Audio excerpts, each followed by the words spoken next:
നമസ്കാരം.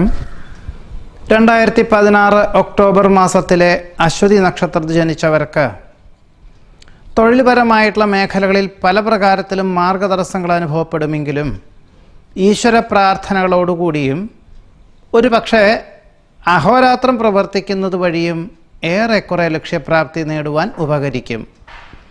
വിദേശത്ത് താമസിക്കുന്നവർക്ക് സ്ഥിരം താമസിക്കുവാനുള്ള അനുമതി ലഭിക്കുവാനിടയുണ്ട്.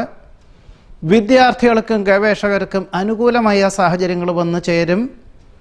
വേണ്ടപ്പെട്ടവർ വിരോധികളായി തീരുമെങ്കിലും പ്രതികരിക്കാതിരിക്കുകയായിരിക്കും നന്നാവുക. ശാസ്ത്ര പരീക്ഷണ നിരീക്ഷണങ്ങളിൽ അന്തിമ നിമിഷത്തിൽ വിജയം കൈവരിക്കുന്നത് വഴി സൽകീർത്തി, സജ്ജനപ്രീതി എന്നിവ ഉണ്ടായിത്തീരും.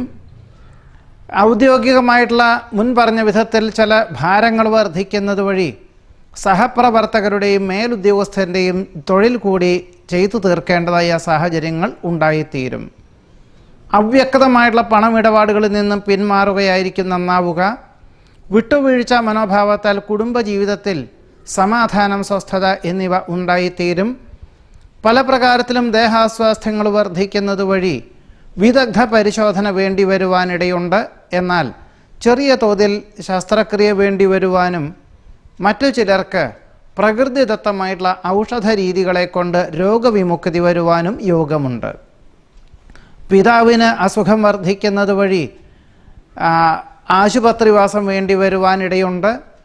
നിശ്ചയിച്ച പല കാര്യങ്ങൾക്കും സ്വല്പം കൂടുതൽ പ്രയത്നിച്ച് മാത്രമേ ലക്ഷ്യപ്രാപ്തി നേടുവാൻ സാധ്യതയുള്ളൂ. സഹജമായിട്ടുള്ള കഴിവുകൾക്ക് അംഗീകാരം ലഭിക്കും. ഒരു പരിധിയിലധികം പണം മുതൽ മുടക്കിയുള്ള പ്രവൃത്തി മണ്ഡലങ്ങളിൽ നിന്നും ഈ ഒരു മാസത്തിൽ പിന്മാറുന്നത് ഭാവിയിലേക്ക് ഗുണകരമായി തീരും. അശ്വതി നക്ഷത്രക്കാരുടെ ഈ ഒക്ടോബർ മാസത്തിലെ ഫലങ്ങളാണ് ഈ പറഞ്ഞത്. നമസ്കാരം.